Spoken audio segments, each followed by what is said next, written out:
నమస్కారం. తీర్థయాత్ర కార్యక్రమానికి స్వాగతం. ద్వైత అద్వైత సిద్ధాంతాల ప్రకారంగా మానవుడు పరమాత్మను చేరడానికి నిరంతరం సృష్టి ఆది నుండి ప్రయత్నిస్తూనే ఉన్నాడు. ఈ పరంపరలో మన ఋషులు మహనీయులు చక్కని బాటలు వేసి సంప్రదాయాలను సంస్కారాలను మనకందించారు. ఆ బాటలోనే నాటి నుండి ఈనాటి వరకు సమాజం చెక్కు చెదరకుండా ముందుకు సాగుతోంది. ఆ పరంపరలో భాగంగా ఆంధ్రప్రదేశ్ రాష్ట్రంలోని మాచర్ల పట్టణంలో వేంచేసినటువంటి శ్రీ లక్ష్మీ చెన్నకేశవ స్వామి, శ్రీదేవి భూదేవి సమేతంగా ఆ ప్రాంత ప్రజలను తమ అభయహస్తాలతో అన్ని విధాలుగా కాపాడుతున్నారు. ఈ దేవాలయానికి ఎంతో చరిత్ర, విశేషాలు ఉన్నాయి. మరి ఆ వివరాలేంటో నేటి తీర్థయాత్రలో తిలకిద్దాం.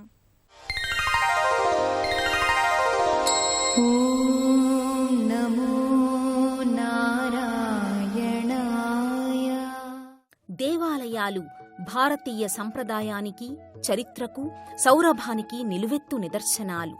బ్రహ్మ విష్ణు మహేశ్వరులు, సర్వశక్తి స్వరూపిణి అయిన ఆదిశక్తి అనేక అవతారాలలో ఈ భూలోకంలో మనకు దర్శనమిస్తారు.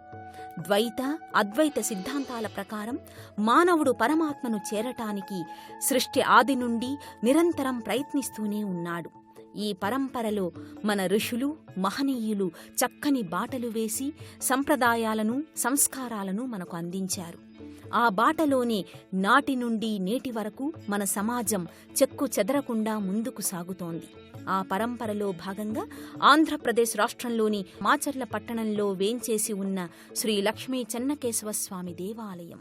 శ్రీదేవి భూదేవి సమేతంగా శ్రీ చెన్నకేశవస్వామి ఆ ప్రాంత ప్రజలను తన అభయహస్తాలతో అన్ని విధాలుగా కాపాడుతున్నాడు. ఈ దేవాలయానికి ఎంతో చరిత్ర, విశేషాలు ఉన్నాయి. జమదగ్ని మహర్షిని సంహరించినందున వచ్చిన బ్రహ్మహత్యా పాతకం నేటి మాచర్లలో గల చంద్రవంకలో స్నానం చేయుట వలన తొలగిందని చెప్తారు.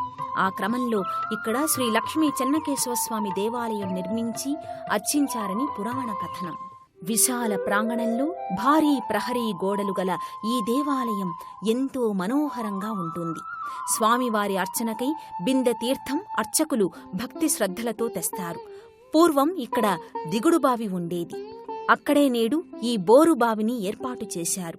ఈ నీటితోనే స్వామివారికి అభిషేక అర్చనాదులు చేస్తారు. శ్రీ లక్ష్మీ చెన్నకేశవ స్వామి దర్శనయాత్ర నిజంగా ఒక తీర్థయాత్ర.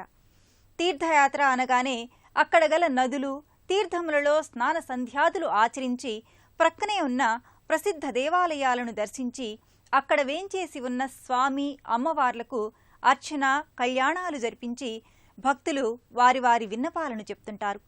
3 అడుగుల ఎత్తులో 4 హస్తములు, శంఖుచక్ర గదాయుధాలను, పాదములకు పావుకోళ్లు, వాని కింద మరకతము, నడుమునందు పేష్కబ్డియు, ముఖమునందు తిరుమణి తిరుచూర్ణ రేఖలను కలిగి సుందర రూపంలో దర్శనమిస్తాడు శ్రీ చెన్నకేశవస్వామి. కార్త వీర్యార్జునుడు నిర్మించిన స్వామి కనుక క్షత్రియ భావంతో నిర్మితమైన స్వామి క్షత్రియత్వానికి గుర్తుగా చురకత్తిని ధరించి దర్శనమిస్తాడు. నిత్య కళ్యాణమూర్తి అయిన శ్రీ లక్ష్మీ చెన్నకేశవ స్వామి వారికి దేవేరులతో ప్రతిరోజు కళ్యాణం జరుగుతుంది. ఒకనాటి చంద్రభాగా నదిగా పేరుగాంచిన నేటి చంద్రవంక ఒడ్డున గల ఈ క్షేత్రంలో భక్తుల కోరికలను కోరిన వెంటనే తీరుస్తారని భక్తులకు ఎంతో విశ్వాసం.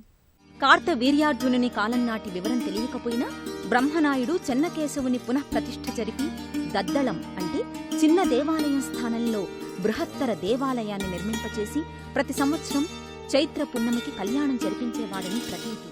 వేసవికాలంలో పల్నాడులో పంటకాలం ముగియక ముందు ఈ ఉత్సవాలకు వేల సంఖ్యలో జనం హాజరవుతారు. శాలివాహన శకం 1470 ప్రాంతంలో పల్నాడు ప్రాంతం గోల్కొండ నవాబు తానీషా పాలనలో ఉండేది. ఆ కాలంలో మాచర్లకు సూరపరాజు వెంకటరాయుడు స్థానిక ప్రభువు. వారి చిన్న కుమార్తె చిన్నతనం నుండే చెన్నకేశవస్వామి వారి భక్తి పారవస్యంలో మునిగేదట. ఒకరోజు శ్రీ చెన్నకేశవస్వామి దేవాలయంలో ఆడుకుంటూ గర్భగుడిలోకి వెళ్లి శ్రీవారిలో ఐక్యమైందని చరిత్ర. ఆ రోజు రాత్రి తల్లిదండ్రులకు కలలో కనిపించి తాను శ్రీవారిలో ఐక్యం చెందానని, స్వామివారికి తనకు వివాహం జరపమని చెప్పింది. ఆమె ఆజ్ఞ ప్రకారం దేవాలయంలో స్వామివారి ప్రక్కనే ఒక గుడి నిర్మించి ఆ గుడి ముందు శ్రీ లక్ష్మీ అమ్మవారిని ప్రతిష్ఠించి సంక్రాంతి సమయంలో అమ్మవారికి స్వామివారికి కళ్యాణం జరిపి 5 రోజులు ఉత్సవాలు జరిపేవారు. అప్పటి నుండి శ్రీవారికి సంవత్సరంలో 2 కళ్యాణ మహోత్సవాలు జరుగుతున్నాయి. స్వామివారి గుడి ముందు రాతి స్తంభాలతో కళ్యాణ మండపాన్ని నిర్మించారు. 1999 నవంబర్ 9 నుండి నిత్య కళ్యాణ కమిటీ ద్వారా శ్రీ లక్ష్మీ చెన్నకేశవ స్వామి వారికి నిత్య కళ్యాణం జరుపబడుతున్నది. షోడశ కళానిధికి షోడశోపచారములు జాడతోడని జనులు సమర్పయామి, జాడతోడని జనులు సమర్పయామి. షోడశ కళానిధికి షోడశోపచారములు జాడతోడని జనులు సమర్పయామి, జాడతోడని జనులు సమర్పయామి. పల్నాడును పాలించిన పాలకుల్లో ముఖ్యులు హైహైలు. వీరి మూల పురుషుడు హైహయుడు లేక ఏకవీరుడు. ఈయన శ్రీ మహావిష్ణువు లక్ష్మీదేవుల అంశతో జన్మించారని ప్రతీతి. ఈ దేవాలయం పక్కనే ఉన్న శ్రీ వీరభద్రస్వామి ఆలయం ఇక్కడి మరో విశేషం. ఎంతో సుందరంగా మనోహరంగా నిర్మించిన ఈ విశాల ప్రాంగణంలో గల ఆలయాలు అలనాటి పలనాటి చారిత్రక విశేషాలను, స్వామివారి మహిమలను ఎన్నింటినో ఇక్కడ చూడవచ్చు. ఎత్తైన గాలిగోపురం, ఎనలేని శిల్ప సంపదతో పలకరిస్తుంది ఈ గాలిగోపురం. నాటి పలనాటి రాజసం ఉట్టిపడేలా శ్రీ వీరభద్రస్వామి దేవాలయం నిలువెత్తు నల్ల సాలగ్రామ శిలతో తయారు చేసిన వీరభద్రస్వామి ఎంతో సుందరంగా భయం కొలిపే విధంగానూ దర్శనమిస్తారు. మండప రాతి స్తంభాలు లోహ శబ్దాలను పలికిస్తూ వరంగల్లులోని 1000 స్తంభాలను జ్ఞప్తికి తెస్తాయి. ఇక అత్యంత ఆసక్తికర విషయం ఇక్కడ కనిపిస్తున్న గుండ్రని పళ్ళెంలాంటి రాయి. దీనిని ధర్మపీఠం అని పిలుస్తారు. ఈ ప్రాంగణంలో ఎలాంటి దొంగతనాలు జరిగినా, అనుమానితులు నిజం చెప్పకపోయినా ఈ రాతిపై నిలబెడితే నగ్న సత్యాలను వెల్లడింపచేస్తారని ఇక్కడి వారు చెప్తున్నారు. శ్రీ వీరభద్రేశ్వరాలయాన్ని ఆనాటి మాచర్ల కరణంగారు, దేశ్పాండ్య అని పిలువబడే రామరాజుగారు కట్టించారంటారు. ఈ దేవాలయ నిర్మాణ కాలం సుమారు 1550 నాటిదిగా చెప్తున్నారు. కాలగర్భంలో ఎన్నో విశేషాలు, మహాత్మ్యాలు విలీనమైపోయినా మానవ మనుగడ నిరంతర ప్రవాహంలా కొనసాగుతూనే ఉంది. ఈ క్రమంలో జీర్ణావస్థకు చేరుకున్న శ్రీ లక్ష్మీ చెన్నకేశవాలయాన్ని తర్వాతి కాలంలో పల్నాటిని ఏలిన ప్రభు బ్రహ్మనాయుడు పునర్నిర్మించారని చారిత్రక ఆధారాలు చెబుతున్నాయి. ఆలయ నిర్మాణంలో జరిగిన మహిమల కారణంగా మూల విరాట్టును అక్కడే ప్రతిష్ఠించి ఇప్పుడున్న రాతి ఏనుగుల మండపం వరకు నిర్మింపచేశారట. ఆలయ స్తంభాలపై అపురూప శిల్పాలు చెక్కబడి ఉన్నాయి. స్తంభాలపై శ్రీమద్ భాగవతం, రామాయణం, భారత విష్ణు పురాణాలకు సంబంధించిన ఎన్నో శిల్పాలు, ఘట్టాలు నేటికి సందర్శనీయులకు కనువిందు చేస్తున్నాయి. శ్రీవారిని దర్శించి పూజించిన వారి కోర్కెలు తీరుస్తాడని, సంతానాన్ని ప్రసాదిస్తాడని ప్రతీతి. ఇక్కడ వారి పిల్లలకు చెన్నయ్య, చెన్నమ్మ, చెన్నకేశవరావు అని పేర్లు పెట్టడం ఓ విశేషం, ఓ ఆనవాయితీ, ఓ అలవాటుగా మారింది. శ్రీదేవి భూదేవి సమేత కళ్యాణ చెన్నకేశవ స్వామి వారి బ్రహ్మోత్సవాలు 1880కి పూర్వం కుంచనపల్లి నారాయణరావు నిర్మించిన రథంపై శ్రీ స్వామివారిని దేవేరులతో సహా మాచర్ల పురవీధుల్లో ఊరేగించడం జరుగుతోంది. రథం లాగుటకు ఉపయోగించిన ఇనుప గొలుసులు దాదాపు 133 సంవత్సరాల నాటివి. నేటికి ఎంతో దృఢంగా ఉండడం, వాటితోనే రథాన్ని లాగుటకు ఉపయోగించడం ఎంతో విశేషం. 7 అంతస్తులతో ఉన్న ఈ రథానికి వెలుపల 4, లోపల 2, మొత్తం 6 చక్రాలు అమర్చారు. ఈ రథం ఎత్తు సుమారు 60 అడుగులు ఉంటుంది. రథ నిర్మాణం జరిగిన నాటి నుండి నిరంతరాయంగా శ్రీ లక్ష్మీ చెన్నకేశవ స్వామి వారి రథోత్సవం అత్యంత వైభవంగా కొనసాగుతోంది. ఇచ్చటి ప్రజలు శ్రీ స్వామివారి రథాన్ని లాగడం ఎంతో పుణ్యకార్యంగా భావించి భక్తి శ్రద్ధలతో రథోత్సవాన్ని జరుపుతారు.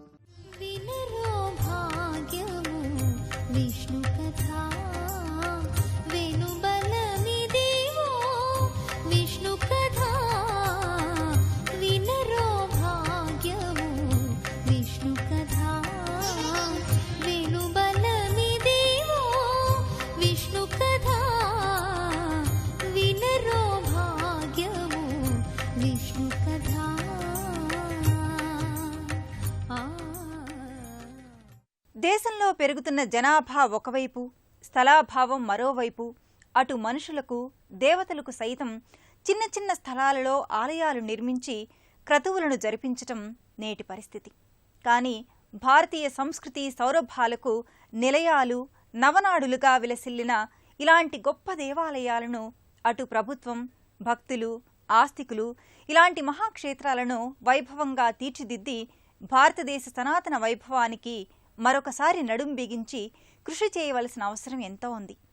శాలివాహన శకం 1566 త్రిపురాంతకపుర నివాసులు పాలుట్ల ఓబన్న గారు గుడి ముందు ఉన్న ఈ ఎత్తైన రాతి ధ్వజస్తంభాన్ని ప్రతిష్ఠించారు. నిర్మాణ సమయంలో పైభాగంలోని కొంత భాగం విరిగిందట. ఆ విరిగిన భాగాన్ని దేవాలయ ఆవరణలో గల ధ్వజస్తంభం పక్క భాగంలో ప్రతిష్ఠించారు. దీనిని కప్పస్తంభంగా పిలుస్తారు. దీని చుట్టూ ప్రదక్షిణలు చేస్తే కోరిన కోర్కెలు తీరుతాయని భక్తుల విశ్వాసం. తీర్థయాత్రకు వచ్చిన భక్తులు చారిత్రాత్మకమైన ప్రదేశాన్ని, ఆధ్యాత్మిక ఆలయాన్ని సందర్శించారని సంతృప్తులవుతారు. ప్రశాంతంగా స్వామిని సేవించి భక్తి పారవస్యంతో తమ కోర్కెలు నెరవేర్చుకొని శ్రీ లక్ష్మీ చెన్నకేశవ స్వామి కృపకు పాత్రులై ధన్యతనొందుతారు.